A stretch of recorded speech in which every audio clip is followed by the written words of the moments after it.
함께 나눌 말씀은 에스겔 48장 15절과 30절에서 35절까지의 말씀입니다.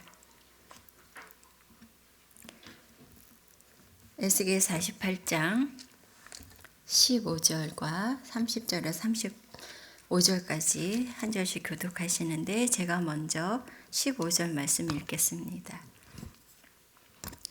이 25,000척 다음으로 너비 5,000척은 속된 땅으로 구분하여 성읍을 세우며 거주하는 곳과 전원을 삼되 성읍이 그 중앙에 있게 할지니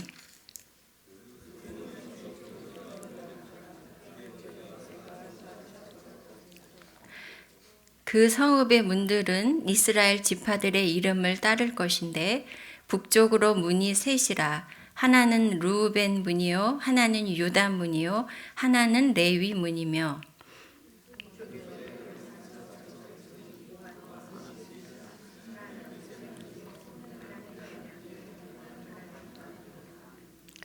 남쪽의 너비는 4,500척이니 또한 문이 셋이라 하나는 시므온 문이요 하나는 이사갈 문이요 하나는 스불론 문이며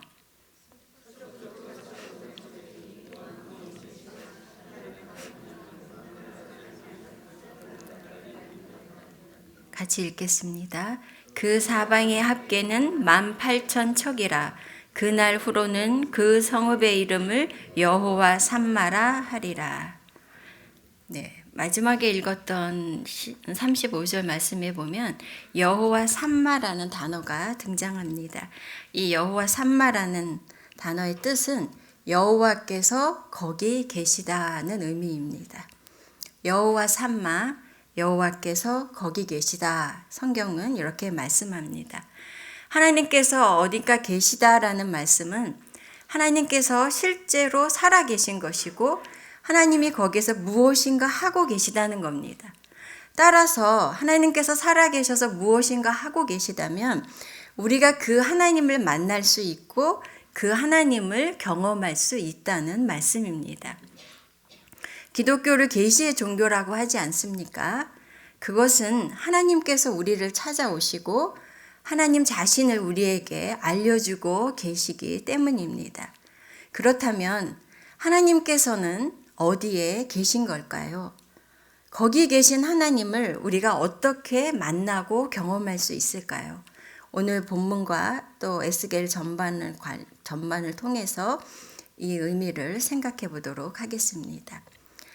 하나님이 과연 어디에 계신가? 첫 번째로 거기 계시지 않는 하나님입니다. 하나님께서 어디에 계신가를 말하려고 하는데 사실은 그보다 먼저 하나님이 어디에 계시지 않는가를 이야기해야 될 것 같습니다. 왜냐하면 에스겔서의 그 내용이 아주 많은 부분이 하나님께서 거기 계시지 않다라고 말씀하고 있기 때문입니다. 이스라엘 백성들은 생각할 때 항상 하나님이 자신들과 함께 계시다고 생각했습니다. 왜 그랬을까요? 바로 성전이 그들과 함께 있었고 그리고 그 성전에서 정기적으로 하나님께 제사를 드리고 있었고 또 정해진 절기 때마다 하나님께 예배를 드렸기 때문입니다. 그런데 백성들이 너무나 당연히 하나님이 거기 계시다라고 생각하는 바로 그곳에 하나님이 계시지 않다는 것입니다. 에스겔은 환상 중에 하나님의 영광이 성전을 떠나는 것을 보았습니다. 하나님의 백성들이 전쟁에 패하고 그 약속의 땅이었던 예루살렘 그리고 그 땅 가나안 땅에서 추방을 당하고 포로로 잡혀가게 되었습니다. 심지어 성전이 파괴가 되었지 않습니까? 이 모든 사건들이 의미하는 것이 무엇입니까? 바로 여호와께서 거기 계시지 않다는 메시지인 것입니다. 백성들이 깨닫지 못하니까 하나님이 거기 계시지 않음에도 깨닫지 못하고 여전히 하나님이 거기에 계시다고 생각하고 있기 때문에 하나님은 이런 사건들을 가지고 하나님이 거기 계시지 않다는 것을 가시적으로 보여주고 계신 것입니다. 하나님께서는 내가 그곳 성전에 있지 않다. 아니, 있을 수 없다라고 지금 말씀하고 계신 것입니다. 그렇다면 하나님께서 그곳에, 그 성전에 계시지 않는 이유가 무엇입니까? 에스겔 8장 6절은 이렇게 말씀합니다. 여기에서 크고 가증한 일을 행하여 나로 내 성소를 멀리 떠나게 하느니라. 하나님 뭐라고 말씀하시냐면 백성들이, 너희들이 이 성전에서 너무나 가증한 일을 해서 나로 하여금 이 성전에 머물지 못하게 하고 떠날 수밖에 없게 하고 있다. 이렇게 말씀하고 있다는 거죠. 이 성소에서 내가 머물고 너희들과 만나려고 했던 이 성소에서 나를 멀리 떠나게 하고 있다. 말씀하시는 것입니다. 여기서 말하는 크게 가증한 일이라는 게 무엇입니까? 바로 백성들이 하나님이 계신 성전에서 우상 숭배를 한 그것을 말씀하고 있는 것입니다. 성전에서까지 이 백성들이 우상을 들여놓고 그 우상을 숭배했다면 이 말은 이스라엘 천지에 우상이 있었다는 것을 생각해 볼 수가 있는 것입니다. 사실 수많은 여러 선지자들이 너희들은 골짜기마다 나무 아래마다 산 위에마다 곳곳에 우상을 섬기고 있다는 것을 얼마나 많이 책망을 했는지 모르는 것입니다. 백성들이 하나님을 예배하고 하나님을 구하는 것이 아니라 자신들의 욕심과 쾌락을 채우기 위해서 온갖 우상을 섬겼던 것입니다. 심지어는 성전 안에까지 우상들을 들여놓고 거기에서도 이 우상을 섬겼던 것입니다. 하나님의 백성들이 영광스러운 하나님을 구하고 하나님을 찾는 것이 아니라 저속한 욕심의 노예가 되어서 거룩하고 영광스러우신 그 하나님을 우상만도 못한 그런 분으로 취급하고 있었다는 것입니다. 하나님은 그곳에 계시지 않는다고 말씀하셨습니다. 그러면 우리는 어떠한가요? 우리는 정말 전심으로 하나님을 구하고 있는가 하는 것입니다. 혹시라도 우리가 습관적이고 형식적인 예배에 만족하고 있지는 않습니까? 마음에 감동도 없는, 눈물도 없는 그런 예배가 오래되었음에도 방치하고 있지는 않습니까? 아니, 하나님이 없음에도 불구하고 전혀 아쉬움이나 부족함조차도 느끼지 않고 있는 것은 아닌가 하는 것입니다. 하나님을 기대하지 않고 하나님을 찾지 않는 곳, 그곳이 성전이라도 하나님은 그곳에 계시지 않는 것입니다. 두 번째로 거기에도 계신 하나님입니다. 이스라엘은 바벨론 포로로 끌려갔습니다. 백성들은 그곳에서 여기에는 하나님이 계시지 않다, 여기는 하나님이 없다라고 생각을 했습니다. 왜 그렇죠? 거기에는 성전도 없었습니다. 거기에서는 하나님께 제사를 드리고 하나님을 예배할 수도 없었던 곳입니다. 그래서 그들은 시편 137편 1절에 보면 우리가 바벨론의 여러 강변 거기에 앉아서 시온을 기억하며 울었다라고 이야기하고 있습니다. 시편 여러 곳을 보면 이 이스라엘 백성들이 약속의 땅, 성전이 있었던 그 하나님의 땅에서 쫓겨나서 추방되어서 그 바벨론 땅에 가서 머물면서 그제서야 하나님을 기억하고 하나님을 생각하며 하나님을 찬양하기 위해서 하프를 연주하는데 바벨론 사람들이 조롱을 하는 겁니다. 너희가 그것으로 하나님을 연주했었냐? 하나님을 찬송했었냐? 그 하나님이 지금 어디에 계시냐?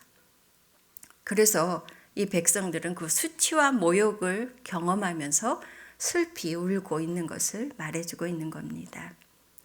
그런데 성도 여러분, 바로 그 수치와 부끄러움과 고통의 땅, 그곳에 하나님이 계셨다는 것입니다. 그것을 어떻게 알 수 있습니까? 하나님께서는 바로 그 바벨론 땅 그곳에 가서 에스겔 선지자로 세우시는 것을 볼 수가 있습니다. 또한 에스겔 선지자는 바로 그 땅에서 하나님의 영광을 그곳에서 보았던 것을 알 수가 있습니다. 또한 하나님께서는 바로 그 땅에서 다시 이스라엘 백성들을 회복하시겠다는 그 회복의 약속을 하시고 계신 것입니다. 고난의 땅, 수치와 부끄러움의 그 땅에 하나님이 함께 계셨던 것입니다. 왜 그렇죠? 그것은 비록 이스라엘 백성들은 하나님과의 언약을 어기고 우상을 섬기고 하나님을 잊어버리고 하나님을 버렸지만 하나님은 그 백성들을 잊지 않으셨고 하나님은 그들과 맺으신 그 약속을 기억하고 계시고 그리고 무엇보다 하나님의 마음이 하나님의 사랑이 하나님의 백성들에게 있기 때문에 바로 그곳에 하나님이 그들과 함께 계시다는 것입니다. 바벨론 땅 거기에도 하나님이 계십니다. 그런데 이제 세 번째로 하나님께서 직접 내가 거기 있다라고 말씀하시는 곳이 있습니다. 거기가 어디입니까? 오늘 본문에서 읽었듯이 여호와 삼마라 하리라. 내가 거기에 있다. 여호와께서 거기 계시다라는 그곳이 바로 어디입니까? 그곳이 바로 교회인 것입니다. 그래서 세 번째로 하나님이 어디 계시냐? 하나님은 교회에 계십니다. 오늘 본문 말씀을 보면 오늘 함께 읽었던 이 본문에 한 성이 등장을 합니다.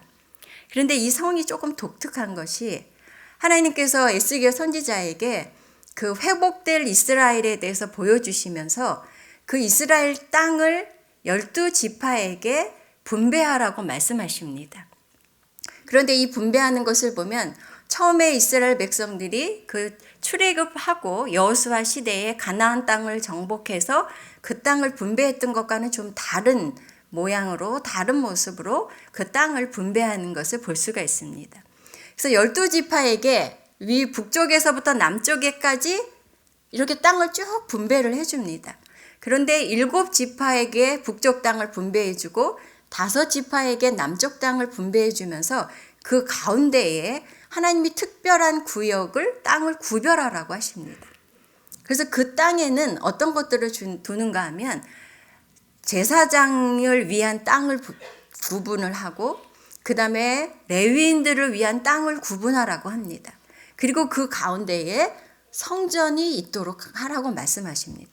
그리고 그것에 이어서 또 한 땅을 구분하라고 하시는데 바로 그 땅에 한 성을 두라고 말씀을 하고 있습니다. 그래서 저와 여러분이 읽었던 바로 그 성이 이 성전과는 구별되는 한 성입니다.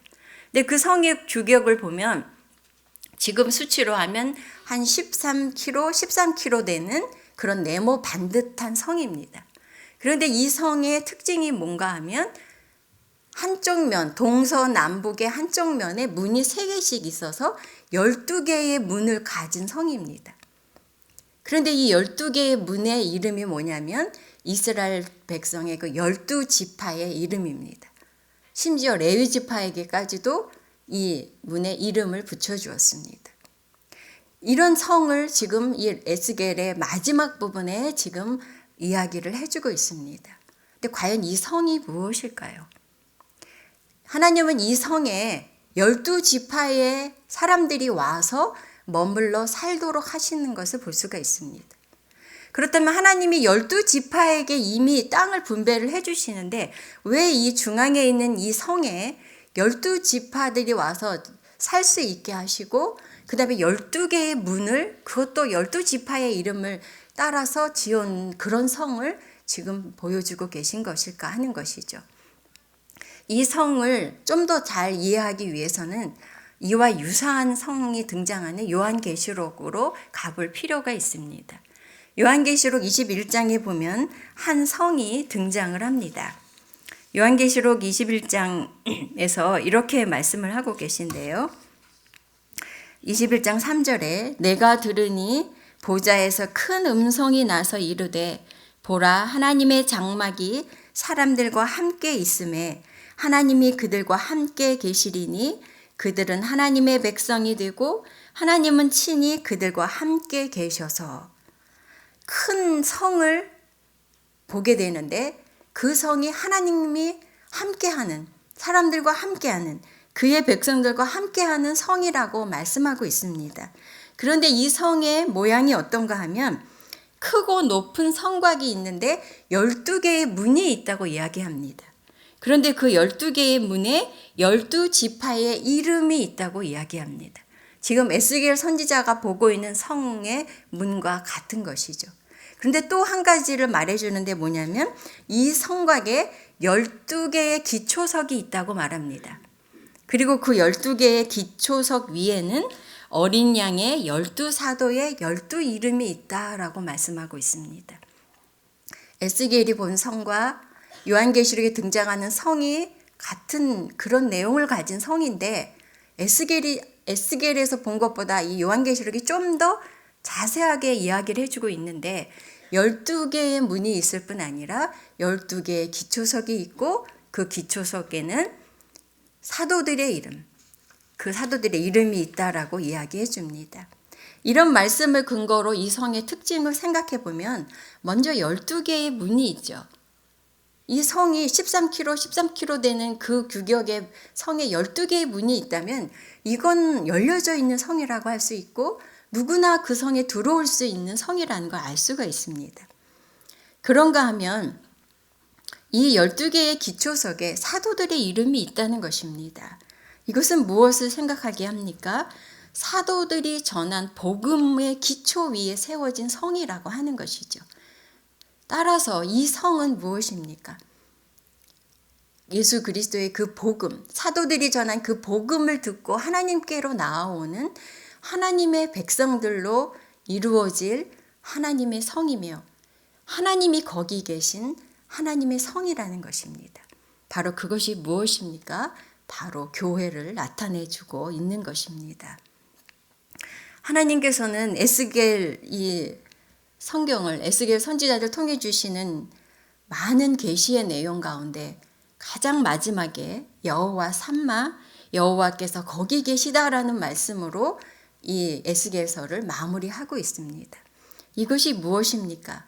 하나님께서는 에스겔 선지자에게 하나님의 백성의 회복을 말씀하시면서 궁극적으로는 교회를 통한 완전한 회복에 대해서 말씀하고 계시고 약속하고 계시다는 것입니다.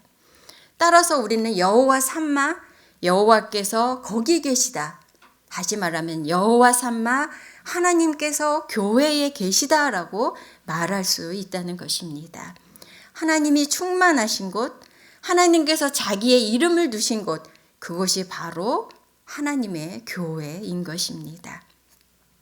이제 교회는 하나님께서 우리 중에 계신가 아닌가를 반문할 필요가 없는 곳입니다.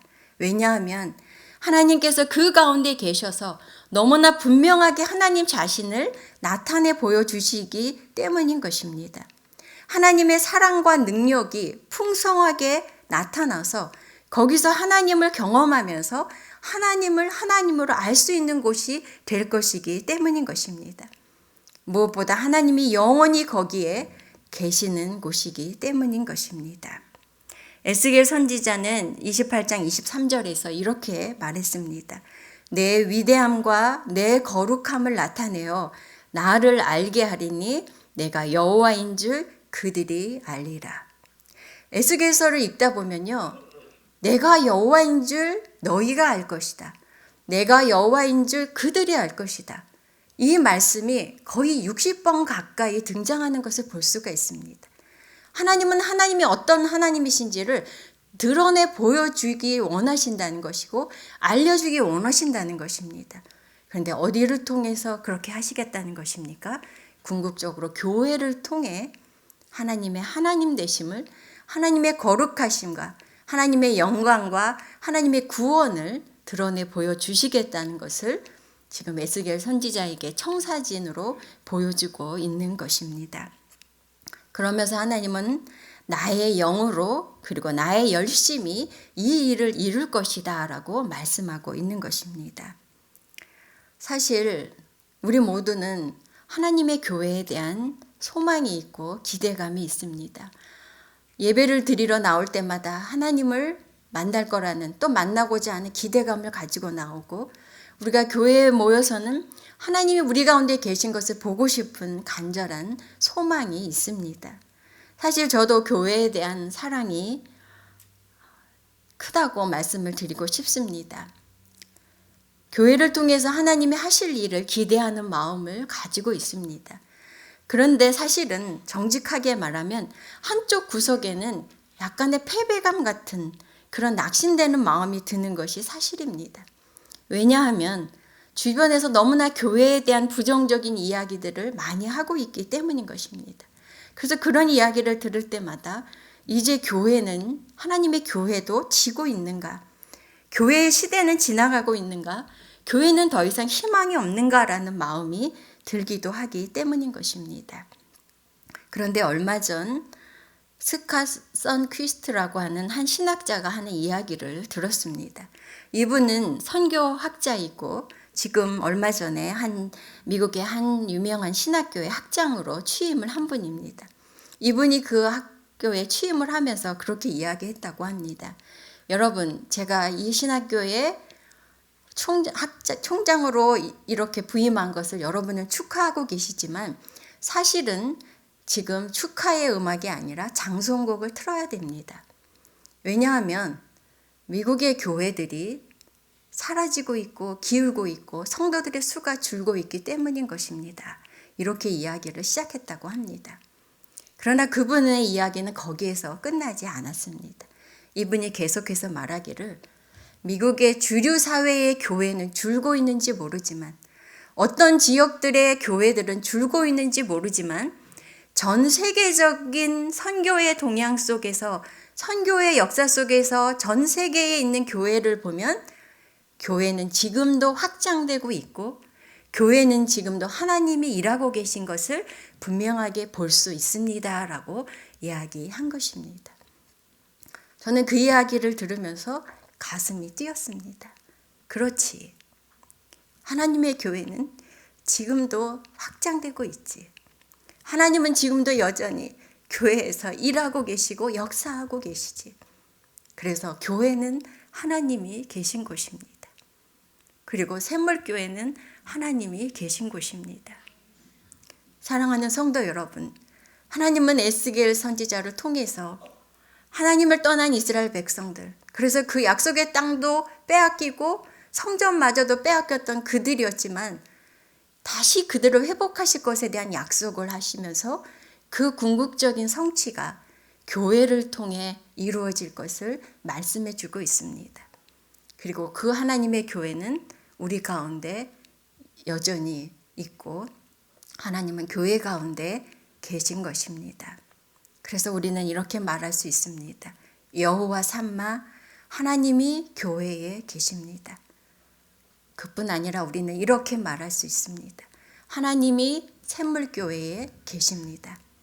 사랑하는 성도 여러분, 하나님이 우리 교회 가운데 계셔서 여전히 하나님의 구원의 역사를 이루시고 여전히 하나님의 거룩하심과 하나님의 능력 그리고 하나님의 사랑을 마음껏 드러내시는 그런 교회가 되기를 간절히 소원합니다.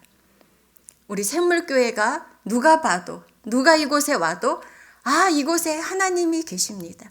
샘물교회에 하나님이 계십니다라고 말할 수 있고 고백할 수 있고 자랑할 수 있는 그런 샘물교회가 되기를 간절히 원하는 것입니다. 말씀을 마무리하겠습니다. 하나님이 어디에 계십니까? 하나님을 구하지 않는 곳, 하나님을 기대하지 않는 곳, 거기에 하나님은 계시지 않습니다. 그러나 하나님의 백성들이 있는 그곳에 하나님의 사랑과 관심과 열정이 그들에게 있기 때문에 하나님이 그곳에 계십니다. 그러나 무엇보다도 하나님이 계신 곳, 그것은 바로 교회인 것입니다. 교회에 하나님이 계십니다. 하나님은 지금도 교회를 통해 하나님의 구원과 거룩하심과 능력을 나타내셔서 온 세상으로 하여금 하나님을 알게 하십니다. 우리 샘물교회가 그런 교회가 되기를 소원합니다. 여호와 삼마 하나님께서 샘물교회에 계시다. 이렇게 고백하고 증거할 수 있는 저와 여러분이 되시기를 바랍니다. 그런데 하나님께서 우리에게 마지막으로 당부하시는 것이 있습니다. 에스겔 36장 37절 말씀인데요. 다 같이 함께 읽어보겠습니다. 그래도 이스라엘 족속이 이같이 자기들에게 이루어 주기를 내게 구하여야 할지라. 하나님은 에스겔 선지자에게 하나님의 백성의 회복을 약속하시면서 하시는 말씀이 그래도 내가 이 약속을 하였지만 그래도 이스라엘 족속이 이같이 자기들에게 이루어 주기를 내게 구하여야 할지라라고 말씀하고 계십니다. 여호와 삼마 교회에 계신 하나님이 교회에 계시다라는 교회의 꿈을 품고 간절히 기도하는 저와 여러분 되시기를 간절히 바랍니다.